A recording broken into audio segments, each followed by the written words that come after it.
नारायण नारायण. तिकडे कैलासात श्री पार्वती देवी श्री महादेवांची भेट घ्यायला निघाल्या होत्या आणि तिकडे श्री विष्णू आणि श्री ब्रह्मदेव हे श्री महादेवांची भेट घ्यायला आले होते.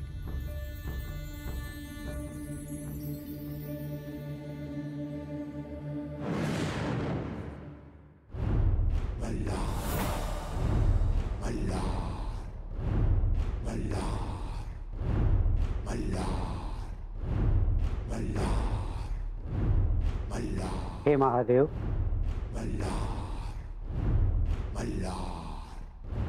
श्री ब्रह्मदेव, श्री विष्णू, आपले कैलासात स्वागत आहे.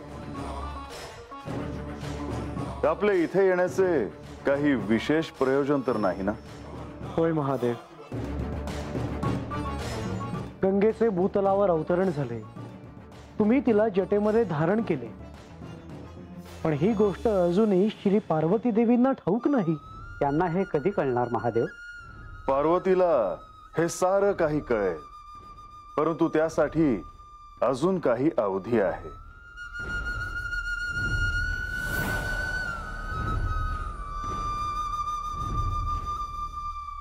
प्रणाम श्री विष्णू, प्रणाम ब्रह्मदेव. श्री महादेवांनी मला त्यांच्या मस्तकावर स्थान दिले, पण मला याची खात्री आहे की जेव्हा पार्वतीला हे कळेल तेव्हा तिला ते आवडणार नाही. पण म्हणून तिच्यापासून ते लपवूनही ठेवता येणार नाही. गंगा, प्रत्येक गोष्ट घडण्यासाठी एक योग्य वेळ यावी लागते. पार्वतीला हे सर्व कळण्याची ह्या क्षणी तरी योग्य वेळ नाही, परंतु हे सत्य आहे की ती वेळ लवकरच येईल.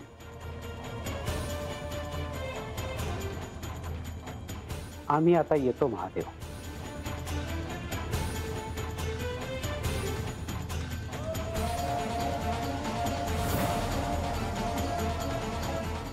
गंगा, तू देखील आता लुप्त व्हावं. होय श्री महादेव.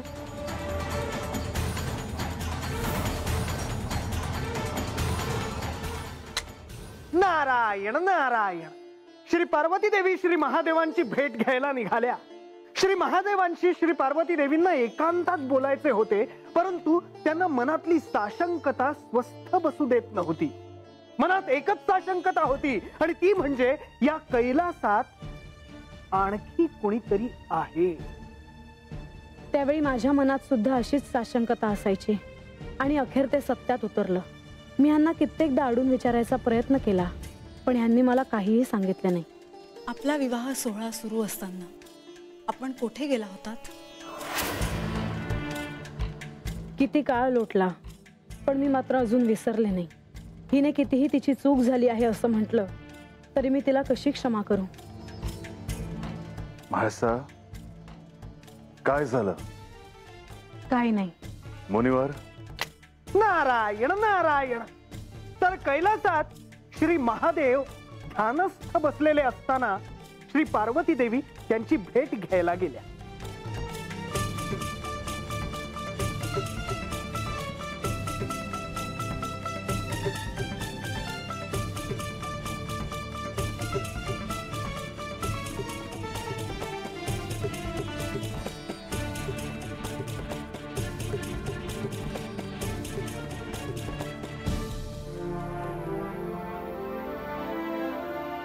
स्वामी. पार्वती, तू कधी आलीस? तुम्ही ध्यानस्थ बसला होतात तेव्हा. पार्वती, तुला काही बोलायचं आहे का? खरे तर होय स्वामी, मात्र.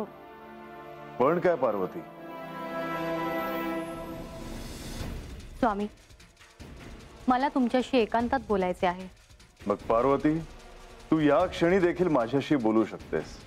नाही स्वामी, असे वाटते आहे की आत्ता ह्या क्षणी इथे अजूनही कोणीतरी आहे आपल्या व्यतिरिक्त. स्वामी का कुणास ठाऊक, पण गेल्या काही दिवसांपासून मला असेच वाटते आहे की आपल्या कैलासात आपल्या व्यतिरिक्त अजूनही कोणीतरी आहे, कुणाचा तरी वावर आहे. त्यामुळे आपल्याला एकांतात बोलता येत नाही हे सत्य आहे. पण पार्वती, तुला हे असं का वाटतंय? माझे मन सांगते आहे मला स्वामी, नक्कीच नक्कीच आपल्या आसपास कोणीतरी आहे.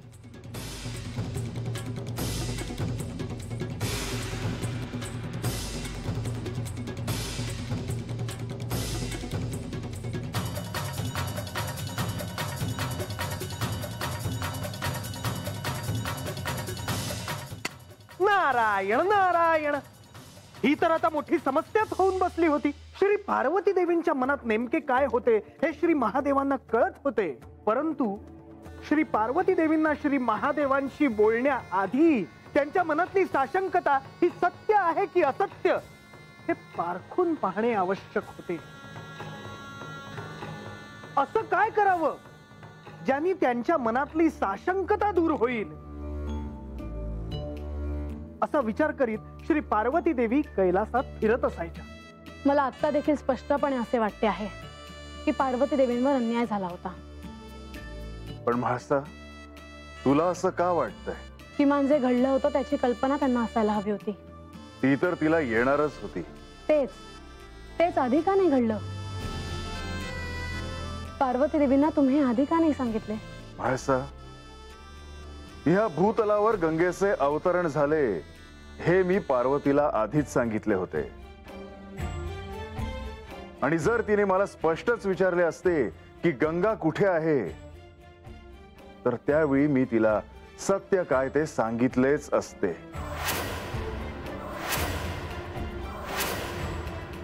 म्हाळसाताईसने म्हणले का माझी चूक झाली, पण मला ठाव आहे का त्यांना त्याचा बी राग आला असणारच. पण आता बी त्यांच्या मनात तोच विचार चालला आहे हे कळतंय मला. नारायण नारायण, श्री पार्वती देवींना यासाठी कोणाचे तरी सहाय्य लागणार होते हे निश्चित, पण कोणाचे? हो, मला देखील हा प्रश्न पडला आहे. कोणाचे सहाय्य? नारायण नारायण, सांगतो देवी.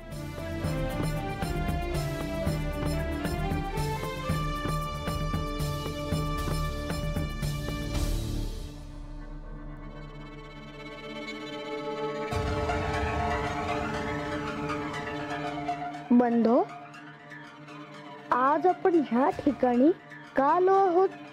गणेश, ते लांब वर जे स्थान दिसत आहे त्याच स्थानावर स्वर्गलोकातून देवी गंगा यांचे अवतरण झाले आहे. साक्षात महादेवांनी त्यांना आपल्या जटेत धारण केले. हो, पण आता हे तर सर्वश्रुत आहे. साऱ्या सृष्टीला हे कोण चुकलं आहे की श्री महादेवांनी देवी गंगा यांना आपल्या जटेत स्थान दिलं आहे.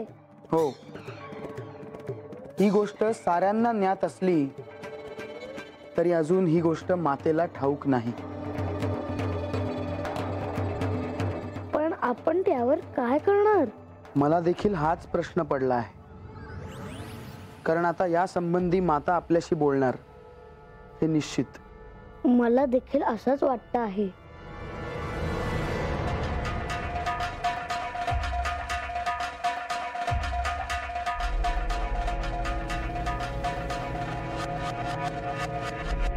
कुमार, बाळ गणेश, आपण येथे आहात याची कल्पना नव्हती.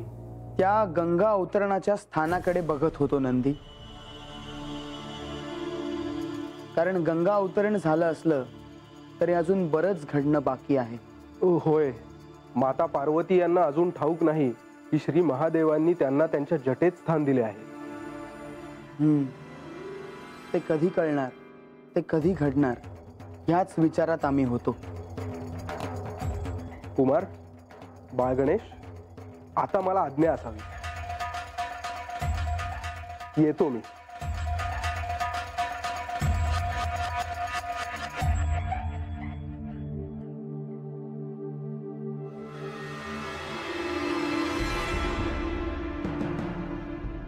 माता?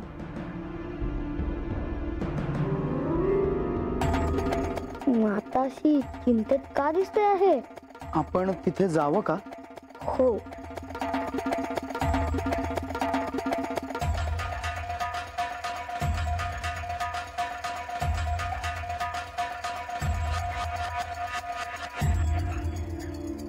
माते, गणेश, कार्तिकेय, तुम्ही? हो, आम्ही जात असताना तुला पाहिलं. तू काळजीत दिसतेस. अशी कोणती काळजी तुला त्रास देत आहे? काही नाही. माते, तू आम्हाला देखील सांगणार नाहीस का? अशी कोणती चिंता तुला त्रास देते आहे माते? आम्ही त्यावर मार्ग काढू. तू आम्हाला सांगावस. कार्तिकेय, गणेश, मला तुमचे सहाय्य हवे आहे. सहाय्य? होय. कशासाठी? गेल्या काही दिवसांपासून मला असे वाटते आहे की ह्या कैलासात आपल्या खेरीस आणखी कोणाचा तरी वावर आहे, अशी साशंकता माझ्या मनात आहे आणि हेच माझ्या चिंतेचे कारण आहे. माते, तू कोणाला पाहिलं आहेस का आसपास? नाही, मात्र मला खात्री आहे की आपल्या व्यतिरिक्त ह्या कैलासात आणखी देखील कोणीतरी आहे. माते, आम्ही काय सहाय्य करावे असे तुला वाटते? ती व्यक्ती कोण आहे हे तुम्ही शोधून काढा. अशी कोणती व्यक्ती ह्या कैलासात वावरते आहे ज्याची मला कल्पना नाही.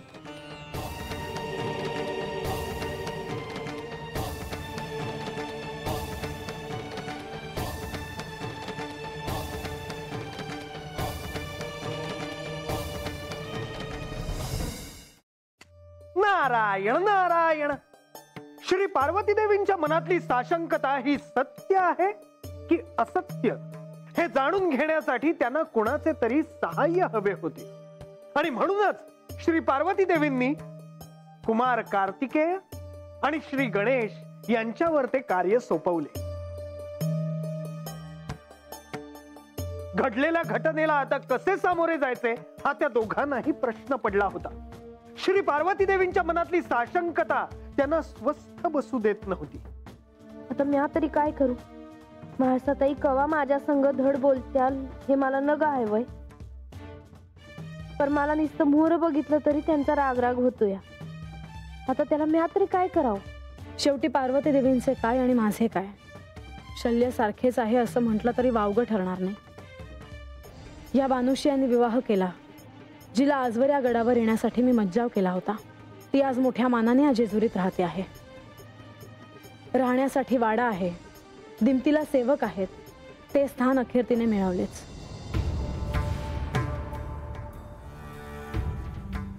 नारायण नारायण.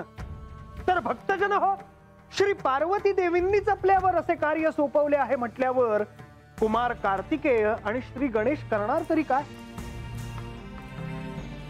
श्री पार्वती देवी त्यांच्या मनातलं त्यांना सांगत होत्या आणि ते ऐकत होते. कारण मातेचे दुःख हे त्यांना देखील कसे बघवणार होते. नारायण नारायण.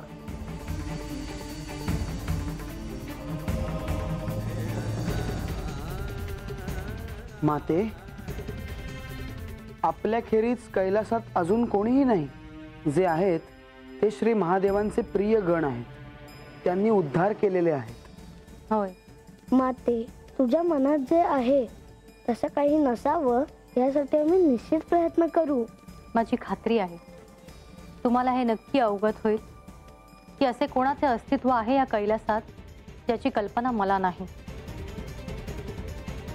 असा कोण आहे या कैलासात जो माझ्यापासून लपून राहतो आहे हे मला कळायलाच हवे. हो, आम्ही योग्य तो प्रयत्न करू. तू निश्चिंत राहा. माझी फक्त इतकीच इच्छा आहे की कैलासातला हा सुखी संसार असाच सुरू राहावा. आधी आपण किती आनंदात राहायचो. ते आत्ताही आहोतच माते. नाही, आता महादेवांशी एकांतात बोलणे देखील शक्य होत नाही. तिथेच त्या आसपास कोणाचे तरी अस्तित्व जाणवते मला. तुम्ही काढाल ना ते शोधून? होय माते, तू निश्चिंत राहा. आम्ही तुझ्या शब्दाबाहेर नाही.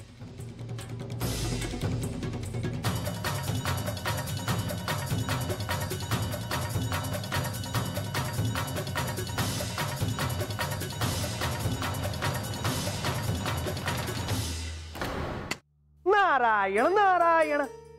श्री पार्वती देवींनी तर त्यांचे कार्य पूर्ण केले होते, परंतु त्यांनी सोपवलेल्या या कार्यामुळे कुमार कार्तिकेय आणि श्री गणेश यांना आता नेमके काय करावे हे काही केल्यास सुचत नव्हते. त्यांच्या मातेसाठी त्यांनी हे कार्य नक्कीच पूर्ण केले असेल याची मला खात्री आहे. नाही म्हाळसा, ते इतकं सोपं नव्हतं. कारण त्यांना माहित होतं की पार्वतीला जे सांगायचे आहे ते नेमके काय आहे. आणि खरं तर त्यांना हे श्री पार्वती देवींना सांगता आलं असतंही, पण त्यांनी तसं केलं नाही. कारण तसं करणं म्हणजे थेट शिवलीलेत हस्तक्षेप करण्यासारखं झालं असतं. आणि ही गोष्ट त्या दोघांना चांगलीच ज्ञात होती. कैलासात ज्या ठिकाणी श्री पार्वती देवींनी त्यांच्यावर हे कार्य सोपवले होते त्याच ठिकाणी ते आता पुढे काय करावे हा विचार करत बसले होते. नारायण नारायण.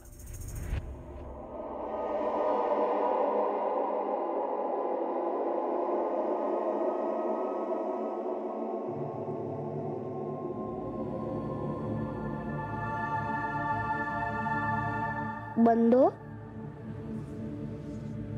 आता काय करावे? आपण मातेला सांगितलं तर आहे की आपण तिच्या शब्दाबाहेर नाही म्हणून. आपल्याला तिला सहाय्य करावेच लागेल.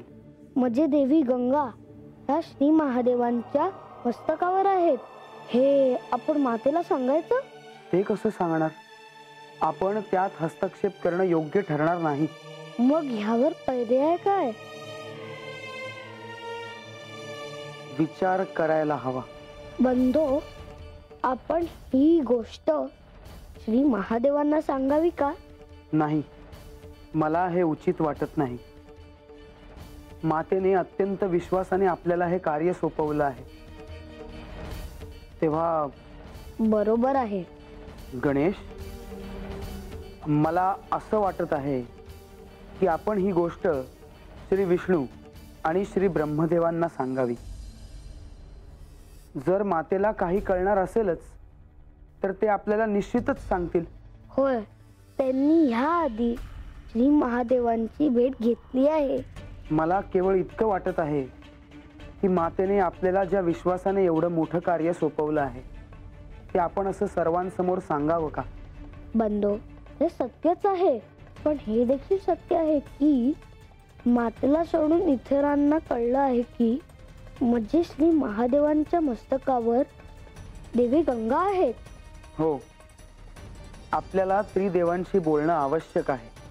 होय, आपण आता त्वरितच त्यांची भेट घेऊया. नारायण नारायण.